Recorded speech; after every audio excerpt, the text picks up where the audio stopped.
I sat across from my wife, Emily, in our dimly lit living room, the soft hum of the refrigerator in the kitchen the only sound breaking the silence. The clock on the wall ticked past 10 p.m., and our 2 kids were long asleep upstairs. We'd been married for 12 years, built a life together, mortgage, soccer games, family vacations to the coast. But tonight something felt off. Emily's fingers fidgeted with the edge of her wine glass, her eyes darting away from mine. Then she said it, her voice low but steady, like she'd rehearsed it 100 times. I want to experience one night with another man. The words hit like a punch I didn't see coming. My chest tightened, but I kept my face still, my hands resting calmly on my knees.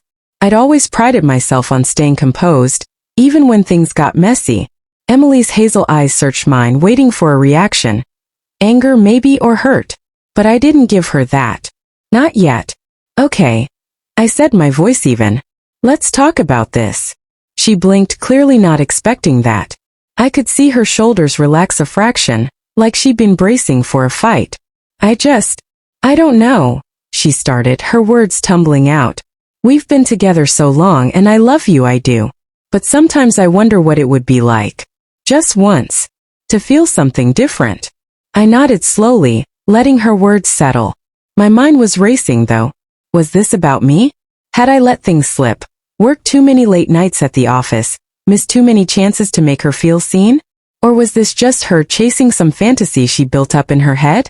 I took a sip of my bourbon, the burn grounding me. I hear you, I said. You want freedom to explore. I get that. I paused, leaning forward slightly, my eyes locked on hers. But if we're rewriting the rules, then I have a condition. Her brow furrowed, curiosity mixed with unease. What do you mean? I let the moment hang just long enough for her to feel the weight of it. I want to date your sister. Emily's face froze, her mouth parting slightly. What? Her voice was sharp now, edged with disbelief. You can't be serious. Oh, I'm serious, I said, keeping my tone calm but firm. You want one night with someone else? Fine. But if we're opening things up, I want to take Sarah out. See what that's like. Her younger sister, Sarah, was 32, single, and the kind of person who lit up a room without trying. She'd always been around. Family dinners, holidays, the kids' birthday parties. I wasn't blind. I'd noticed the way she laughed, the way her dark hair fell over her shoulders. But I'd never crossed that line. Never even thought about it seriously. This wasn't about wanting Sarah. It was about making Emily feel what I felt when she dropped her bombshell. That's not the same. Emily snapped, her wine glass clinking hard against the coffee table as she set it down. Her cheeks flushed and her eyes blazed. You're talking about my sister. That's personal. It's betrayal on a whole different level. Is it? I asked, leaning back in my chair, my voice still steady. You're asking to sleep with another man. To share something with him that's supposed to be ours. How's that less personal? How's that not betrayal? She opened her mouth, then closed it, her hands balling into fists. It's just one night, she said, but her voice wavered, like she was trying to convince herself as much as me. It's not about love or family or God. You're making this sound so much worse than it is. I raised an eyebrow. Am I? You want freedom, Emily. I'm just asking for the same. If you get to step outside our marriage, why don't I? The room felt smaller now, the air thick with tension. Emily's eyes glistened, but she wasn't crying, not yet. She stood up, pacing toward the fireplace, her arms crossed tightly over her chest. This isn't fair, she said, her voice breaking. You're twisting this to hurt me. I'm not trying to hurt you, I said, and I meant it. I'm trying to understand. You want something that changes what we are. I'm showing you what that feels like. She stopped pacing, her back to me, her shoulders trembling. I could tell she was wrestling with it, her own words, her own logic. When she turned around, her face was raw, unguarded. I didn't think it would feel like this, she admitted, her voice barely above a whisper. I thought, I don't know, that it would just be a moment. Something I could have and then come back to you. I stood up, closing the distance between us but not touching her. That's the thing, Em. You don't get to just step out and expect everything to stay the same. You're asking me to carry that image, some other guy with you. And you're telling me it doesn't mean anything? I don't buy it. She flinched, like my words had cut deeper than she expected.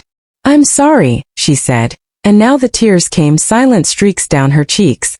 I didn't realize how selfish I was being. I've been feeling so stuck lately. Like I'm losing myself. I let out a long breath, the anger I'd been holding back softening into something else, something closer to ache. I get feeling stuck, I said. I do. But this isn't the way to fix it. You want to feel alive again, we figure that out together.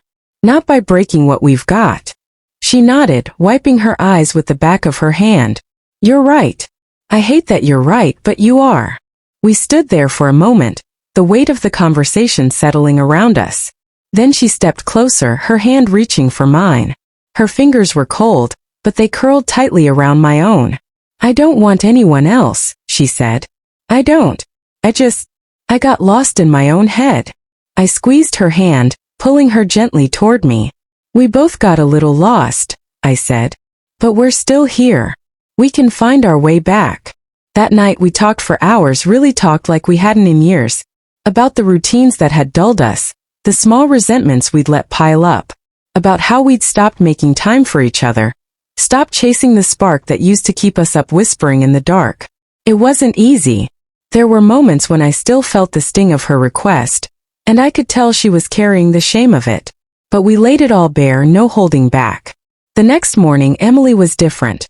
Not lighter exactly, but more present. She made coffee, kissed me on the cheek, and didn't pull away when I wrapped my arms around her. Over the weeks that followed we made changes. Small ones at first, date nights, no phones, actually listening when the other talked. Then bigger ones like planning a trip just for us, no kids, no distractions. We started laughing again, touching again, finding the rhythm we'd lost. Emily never brought up another man again. I never mentioned Sarah either. It had never been about her, and Emily knew it. But that conversation, as brutal as it was, did something I didn't expect. It woke us up. It made Emily see what she'd almost thrown away, made me realize how much I still wanted us. In a strange way, my condition, that one sharp jab, forced us to face what we'd been ignoring. And instead of breaking us, it pulled us back together, stronger than before.